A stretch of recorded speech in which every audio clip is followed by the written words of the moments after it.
यशस्वी प्रधानमंत्री श्रीमान नरेंद्र मोदी जी की बताई गई 4 कैटेगरी पे पूरा ध्यान दे रही है। खास करके युवाओं के लिए रोज़गार के अवसर मध्य प्रदेश में तलाशने के लिए और गरीबों का भला करने के लिए महिला, किसान सभी प्रकार के उद्यमी लोग लगाएं, लोगों को रोज़गार मिले, प्रदेश को कर मिले, जीएसटी बढ़े और विकास के सभी आयाम चालू हो। और ख़ास करके विकास के दायरे में सभी संभाग और सभी रीजन में उसका नीचे तक असर दिखे।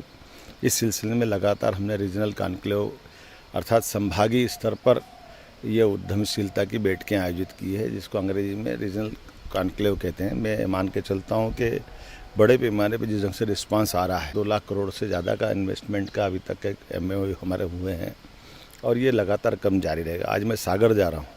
सागर बुंदेलखंड का हमारा अंचल है जिसमें बहुत संभावना भरी हुई है और सभी प्रकार के उद्योग, केवल बड़े उद्योग नहीं, बड़े उद्योग, छोटे मध्यम साइज के उद्योग, सूक्ष्म उद्योग, कुटीर उद्योग, लघु उद्योग, MSME के साथ साथ हमारी सभी स्वयं सहायता समूह बहनें जो काम करती हैं उनका भी, ऐसे प्रत्येक क्षेत्र को प्रोत्साहन देना। साथ साथ IT का, AI का, ये जो हमारे बड़े पैमाने पे इंजीनियरिंग सर्विस से या उच्च तकनीक हासिल किए हुए अलग अलग कोर्स से जो बच्चे पढ़े वो भी अपने प्रदेश में ही रहे, उनकी क्षमता का उपयोग भी हो, ये सरकार ध्यान दे रही है।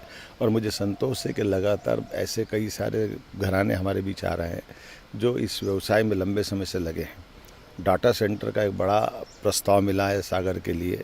ऐसे कई सेक्टर में आनंद आएगा। उम्मीद करेंगे कि इसका जो रिजल्ट आएगा, सागर के बाद रीवा, रीवा के बाद नर्मदापुरम, होशंगाबाद, अगले बार में शहडोल, ऐसा ये क्रम बना हुआ। इस क्रम से हम लगातार चलते रहेंगे।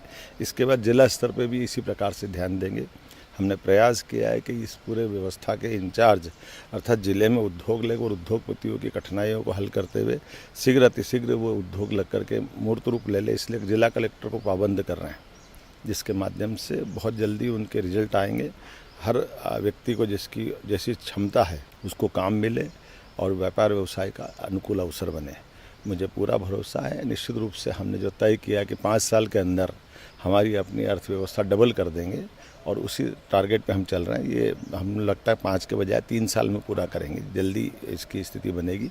मेरी अपनी ओर से सभी युवा मित्रों को खास करके बधाई कि ऐसे अवसर सरकार उनको उपलब्ध करा रही है।